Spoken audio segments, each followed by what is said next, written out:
Number 1 fan. And ஒரு கதை சொன்னாரு. ஃபர்ஸ்ட் நாள் விஷால் சார் பார்க்கும்போது அவர் வெளியில போயிட்டாரு. அவர் ரொம்ப கோபம் வந்து, என்ன உன் ஃப்ரெண்ட் இப்படி இருக்காப்ல அப்படின்னு உங்களுக்கு, என் ஃப்ரெண்ட் அப்படி கிடையாது அப்பல நீங்க சொன்னீங்க. ஒன்னும் டென்ஷன் ஆகுது, நீங்க தான் கொஞ்சம் உட்காந்துட்டீங்கன்னா அவங்களே எடுத்துப்பாங்க. ஊரோடு ஒத்து வாழ்வோம், எல்லாரும் எடுத்துட்டு போவோம், ஓகேவா, ஹாப்பியா இருப்போம். சரி, அப்படி இருக்கும்போது உங்களுக்கு இவ்வளோ இம்பார்ட்டன்டான ஒரு ஃபிலிம் அது வரலாறு டிட் யூ ஃபீல் அந்த டைம் உங்களுக்கு ஞாபகம் இருக்கா? சார் ஃபீல் பண்ணது டைம் ஏதாவது ஞாபகம் இருக்கா? அண்ட் இப்போ இதுக்கு இவ்வளோ ஒரு வரவேற்பு இவ்வளோ வருடங்கள் கழிச்சு கிடைக்கும் போது அதுவும் நீங்க வந்து you're there, you're witnessing that. Can you compare both the days for us? 30 வருஷ வாழ்க்கையில அவர் வந்து ஸ்லீப்லெஸ் நைட்ஸ் கொடுத்த ஒரே படம் மதகஜராஜா.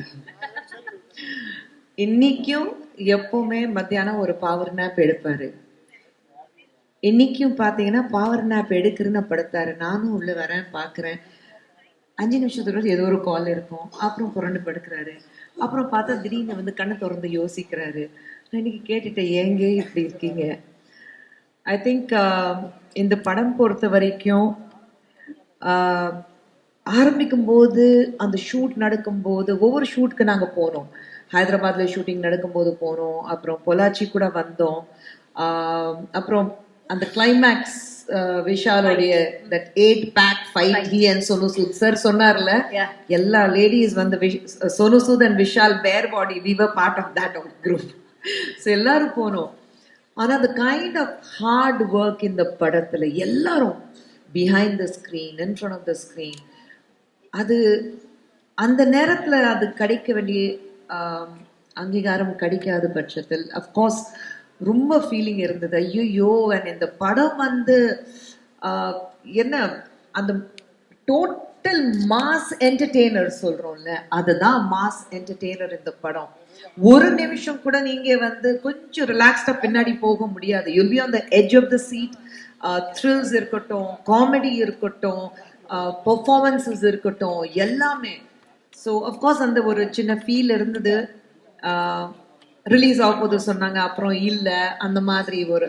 பட் ஐ திங்க் எது நடந்தாலும் நன்மைக்கு சொல்லுவாங்க. இந்த படம் இந்த சீசன்ல மக்களுக்கு வந்து ஒரு பொங்கல் ஃபீஸ்டா கொடுக்கறதுக்கு வந்திருக்கு. ஸோ அது வந்து ரொம்ப சந்தோஷமா இருக்கு that finally the film is coming to the theater. And Vichy first எனக்கு தான் ஃப்ரெண்டு. சொன்னாரு அவருக்கு வந்து புரியவே இல்லை. நீ விஷயம் சேர்ந்து எந்த படமும் பண்ணதே கிடையாது, நீ விஷயம் ஒரு குரூப் ஆஃப் ஃப்ரெண்ட்ஸும் கிடையாது, அப்புறம் எப்படி என்ற நான் விஷயம் எப்படி என்னடா பண்ற, எங்க இருக்க, அப்படிதான் பேசுவோம். ஸோ இவருக்கு புரியல. நான் தான் சொன்னேன், நீங்க ஒரு படம் விஷயம் கூட பண்ணீங்கன்னா அப்புறம் லைஃப்ல உங்க ஃப்ரெண்ட் ஆயிடுவாரு, ஏன்னா அப்படிப்பட்ட கேரக்டர் விஷி. ஸோ என்ன சொல்றது, அந்த பேசினாலும் மனசுல இருந்து வரும். ஒரு ஃப்ரெண்ட்ஷிப்க்கு ரொம்ப ரொம்ப ரொம்ப ரொம்ப ரொம்ப முக்கியத்துவம் கொடுக்கக்கூடிய ஒரு நபர் அப்படின்னா யாருன்னா விஷி சொல்வேன். நாளைக்கு யாராவது விஷி நீ எனக்காக இந்த மலையில இந்த குதி சொன்னாக்கா திரும்பி ஏன் கூட கேட்க மாட்டாரு. அவ குதிக்க சொன்னா என் ஃப்ரெண்டு நான் குதிச்சிருந்தா குதிச்சிருவாரு. அந்த மாதிரி ஒரு ஆள் தான் ஆளு விஷி. ஸோ அதனால்தான். அண்ட் அதுக்கப்புறம் தலையில மாறிடுச்சு. இந்த படம் பண்ணாங்க, ஆம்பளை பண்ணாங்க, பார்த்தா நான் நடுவுல கட்டு. அந்த ட்ரையாங்கிள் லவ் ஸ்டோரி வந்து ஸ்ட்ரெயிட் லைன் லவ் ஸ்டோரி ஆயிடுச்சு. நடுவுல அந்த முக்கோணம் நான் காணோம். இவங்க 2 பேரும் தான் டெய்லி லவர்ஸ் மாதிரி பேசிட்டு இருப்பாங்க. நான் தான் கேட்டேன், ஏன்னா நான் தான் ஃப்ரெண்ட் தான் உனக்கு, அப்புறம் அவர் தான் ஃப்ரெண்ட் இப்போ. ஸோ அப்படி ஃப்ரெண்ட்ஸ் ஆயிட்டாங்க. But I'm so glad that Sundar sir and Vishi good become friends. அண்ட் இந்த படம் like I said one of my favourite of Sundar sir's films. நாங்க வந்து விஷி பார்க்கும்போது எப்பவுமே சொல்லுவேன், அது எப்பவுமே எல்லா க்ரோயிங் அப் கேர்ள்ஸ்க்கு tall dark and handsome hero அது Vishi. So I think and நீங்க உண்மையில படம் பார்த்ததுக்கு அப்புறம் உங்களுக்கு தெரியும் the way நீங்க பார்த்தீங்க, the way he dance, அவருடைய ஆக்ஷன் சீக்வன்ஸ், அவருடைய comedy timing. And Santhanam is out of the world இந்த படத்துல. அவருடைய ஒன் லைனர்ஸ் இருக்கு அவுட் ஆஃப் த வேர்ல்டு.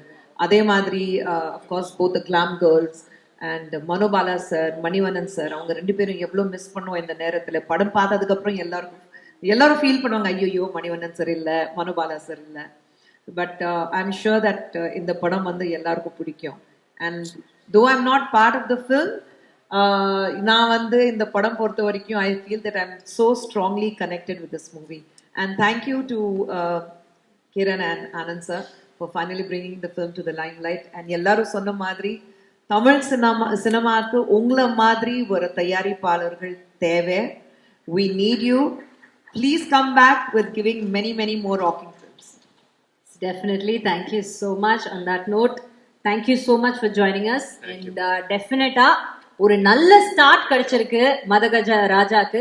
இதே மாதிரி இது வந்து ஒரு வெற்றி விழாவாகவும் இது கூடிய சீக்கிரம் மாறணும்னு நம்ம மனசார வேண்டிப்போம்.